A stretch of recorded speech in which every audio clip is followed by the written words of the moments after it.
Hi hello guys, இந்த வீடியோவில் யாரை பற்றி பார்க்க போகிறோம் அப்படின்னு சொல்லி பார்த்தீங்கன்னா, இந்த வாரம் சரிகமபால என்ன ரவுண்டு நடந்திருக்கு, அது மட்டும் இல்லாமல் இவங்களோட மகளாக இந்த ஷோவுக்கு வந்திருக்காங்க அப்படின்ற மாதிரி ஒருத்தர் வந்திருக்காங்க. இந்த வாரம் சுமன்ராஜோட பர்ஃபார்மன்ஸ்க்கு என்ன மாதிரி கிஃப்ட் ஒரு விஷயம் கிடைச்சிருக்கு, ஆச்சரியமான விஷயங்களும் உள்ள இருக்குங்க அப்படின்னு கூட சொல்லலாம். ஸோ அதுக்கான பின்னணிகள் என்னன்றது தான் இந்த வீடியோவில் பார்க்க போகிறோம்.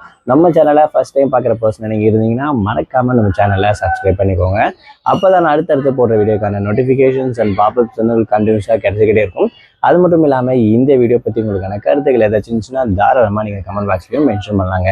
ஸோ ரீசெண்டாக ஜீ தமிழில் நடந்திருக்கக்கூடிய one of the reality singing competition show அப்படின்னு சொல்லணும்னா சரிகமபா லிட்டில் சாம்பியன் சீசன் 5 அப்படின்னு சொல்லக்கூடிய இந்த ஒரு சிங்கிங் காம்படிஷனை தாராளமாக சொல்லலாம். ஸோ இதில் ஒவ்வொரு வாரமும் புது புது ரவுண்ட் வந்து பார்த்திங்கன்னா கண்டக்ட் பண்ணிகிட்டே இருப்பாங்க.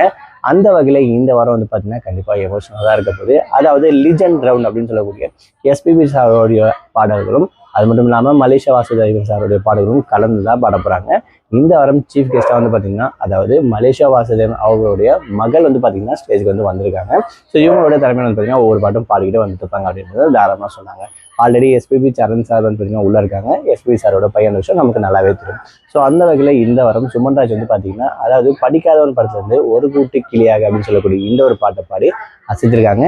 அது மட்டும் இல்லாமல் இவருக்கு கிஃப்ட் எது கிடைச்சிருக்கு அப்படின்னு சொல்லி பார்த்திங்கன்னா, அதாவது எஸ்பிபி சாரும் கூட மலேசியா வாசுதேவன் சாரும் இருக்கக்கூடிய வித் சுமன்ராஜ் சென்டரில் இருக்க மாதிரி பார்த்தீங்கன்னா ஒரு ஃபோட்டோ ஃப்ரேம் வந்து பார்த்தீங்கன்னா அவங்களுடைய மகள் கையில் வந்து பார்த்தீங்கன்னா கிஃப்ட் கொடுக்குற மாதிரி ஒரு சூப்பரான மொமெண்ட் வந்து கிரியேட் ஆயிருக்கும் அப்படின்னு சொல்லலாம். இவருடைய பர்ஃபார்மன்ஸுக்கு அப்படின்றத தாராளமாக மென்ஷன் பண்ணுவாங்க. இது கண்டிப்பாக ஃபியூச்சரில் வந்து ஒரு நல்ல ஒரு மெமரி இருக்கிறதுக்கு சுமன்ராஜுக்கு அதிகமான வாய்ப்புகள் இருக்கிறது தாராளமாக சொல்லலாம். ஸோ இந்த மாதிரி ஒவ்வொரு குழந்தையும் ஒவ்வொரு பாட்டை சூப்பராக பாடிட்டு வந்திருக்காங்க. ஸோ அடுத்தடுத்து மற்ற பசங்களாம் என்ன பாட்டு பாடிருக்காங்க, இன்னும் என்னெல்லாம் கிஃப்ட் வாங்கியிருக்காங்க அப்படின்றத அடுத்த ஒரு வீடியோவில் நான் உங்களுக்கு அப்டேட் பண்ணுறேன். ஸோ இந்த வீடியோ பற்றி உங்களுக்கான கருத்துக்கள் ஏதாச்சுன்னா தாராளமாக நீங்கள் கமெண்ட் பாக்ஸில் மென்ஷன் பண்ணுங்கள்.